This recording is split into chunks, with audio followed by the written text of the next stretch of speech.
Kas veikučiai, mėlyjei, įsigijau kamerytę. Kažkada beveik prieš metus su biškiu sakiau, kursiu video anglų kalba ir vloginsiu, bet žino kaip daro. Visi žmonės prisižada ir niekad to nepadaro. Žmogus planuoja, dievas jukas, su iPhone'u filmuoti ir kažką tokio daryti. Nebuvo labai patogu, faktiškai. Pafilmuoji ir tada visą dieną turi iškeldinėti, nes iPhone'ai tokies labai nuostabus telefonas. Tai, bet žodžiu, tai va, yra kamerytė dabar, kuri labai puikiai, Insta-Ace Pro, Insta-3, ar kaip ten vadinasi. Kaip GoPro su ekraniuku, tai dabar galėsiu maivytis kiek noriu. Faina kamerytė, vandens nebijo, horizontą gali prisirišti, kai filmuoji.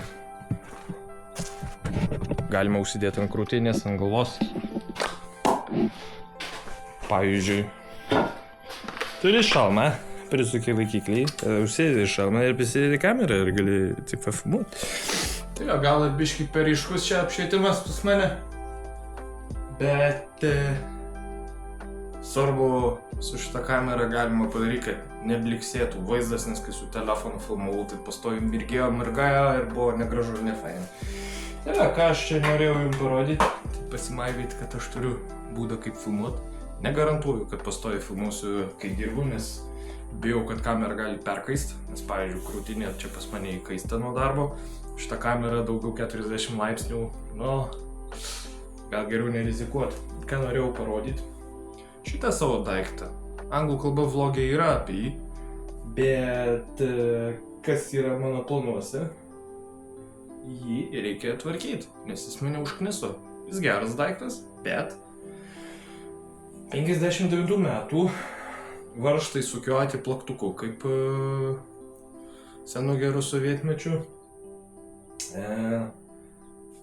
Kažkur leidžia orą, nesikontroliuoja normaliai. Visur aptekęs tepalais. Čia vat, pavyzdžiui, turim nulaužtą varžtą. Čia dauguma tų varžtų laikosi ant kilometro teflono. Ten vat tepalinė irgi. Šitas vat daiktas irgi ant teflono laikos, vat kaip jisai smagiai kliba. Čia jisai įsuktas. Čia jisai įsuktas vadinasi. Tai, daiktas, kuris tokiam stovi, jisai neveiks normaliai.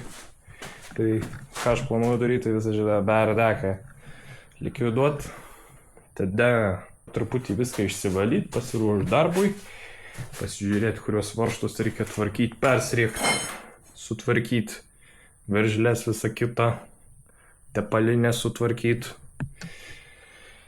tarpines visas pakeisti. Istorija tokia su šitų pneumatu.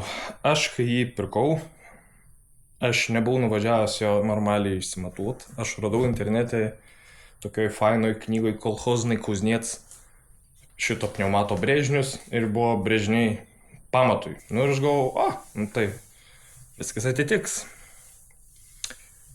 Ar dažnai sovietiniai dalykai atitinka dydžius? Ne.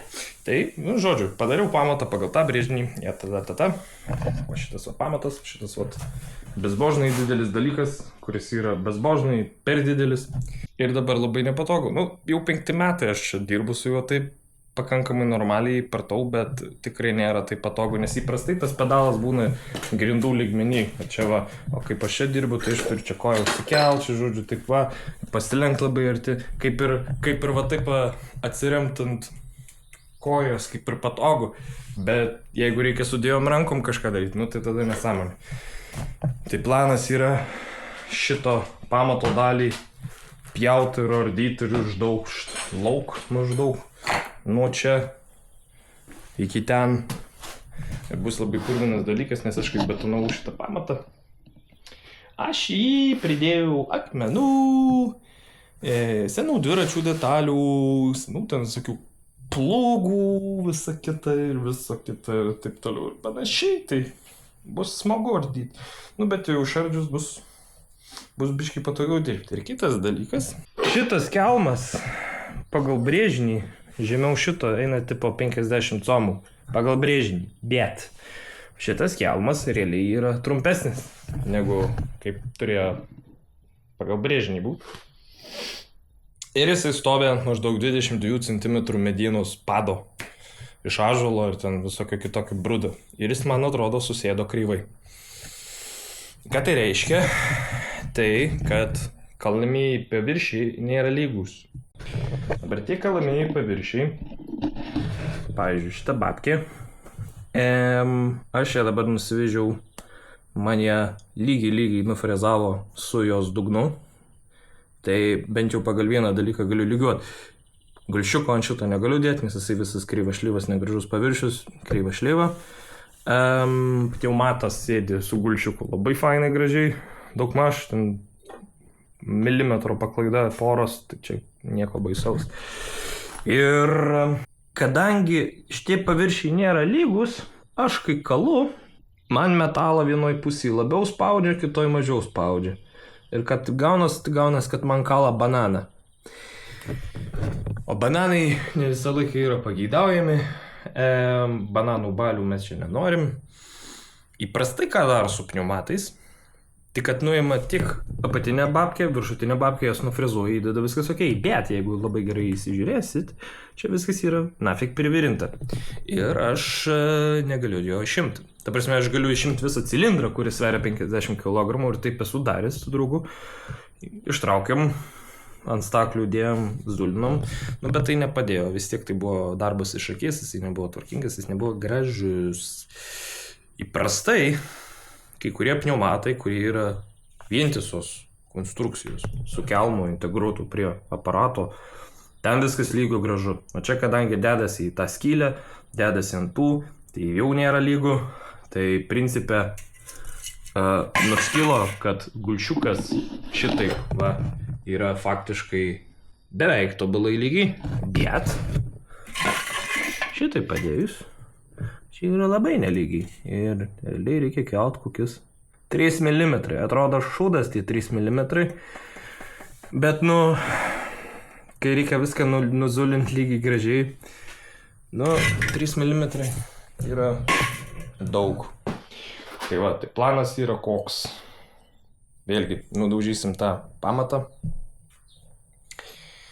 Gal išeis prieiti prie viso to pado, ant kurio sėdi kulbė. Ten matosi kažkur, pilna šūkšlių ir panašiai prikrita, tai kažkaip atsikasim iki to ir išeis labiau užcentruoti. Nes iš esmės, kaip čia vyksta, tai tu įsicentruoji daugmaž tą babkę ir tada šitais mediniais pleištais įgrūdi. Bet, jeigu jis vis tiek kreivai sėdi, tie pleištai nieko nepadės ir vis tiek nuo darbo, nuo vibracijos viskas iškleria ir išeina lauk iš rikiuotės. Ir kodėl aš visą tai darau? Esmė, kad įprastai aš tiesiog pašikinėdavau, patvarkydavau biškį, jis dirbdavo tam kartui, man užtekdavo, bet kartais, jeigu reikia greitai, būna loterija, ar jisai veiks normaliai, ar neveiks. Esmė yra taip, kaip jisai veikia. Jisai kartais kala normaliai, paspaudė pedalą, jisai daužo, tada nustoja ir atrodo lyg pavargsta ir jis pradeda taip plekšnoti. Kas iš to plekšnojimo, nieko nenukals. Tai ką reikia daryti? Reikia žiūrėti visus klapanus. Tai viduj čia yra yra visokios tarpinės, čia, taip toliau. O va šitoj vietoj yra cilindras, kuris reguliuoja oro srautą. Ir ten dedasi klapanukai tokie. Tie klapanukai yra, kai aš jį nusipirkau, buvo kažkokia transportinė juosta, kuri buvo išplyšus. Tai įdėjau odinius ir padėjo tam kartui. Ir tada vėl šūdas. Tai ką? Tai reikia vardyti vėl. Gavau gumos iš vieno labai faino dėdo, su kuriuo netyčia susipažinau Vilniui, kuri nebijo tepalo, nes tepalas ėda gumą. Tai nebijo tepalo ta guma armuota su tinkleliu, tai gali neišpliš. Tai tą reikia tvarkyti. Tai palinės tvarkyti, persirėkti, visą kitą, la. Ir vienas labai durnas dalykas, dėl kurio biškai nerimauju, tai kad šitas kalamasis cilindras, kaip matot, turit paviršių, lygų paviršių. Ir tas paviršius, jisai turi kreipiančiasias plokšteles. Aišku, jis čia dabar kaip kabo ant šito, tai jis gal nesimatys, bet iš esmės jisai, jo, nesigaus dabar paklibint. Jisai turi judesio, taip neturi būti. Kreipiančiosios jis turi laikyti taip, kad jisai tik į viršų ir atgal judėtų, o jisai dabar realiai juda ir į šonus. Tai yra blogai. Kažkur nėra sandarumo, tada, žodžiu, pili tepalą, viskas bėga kiaurai, jisai orą pumpuoja, tas oras išeina. Čia daug gaunasi visokių problemų.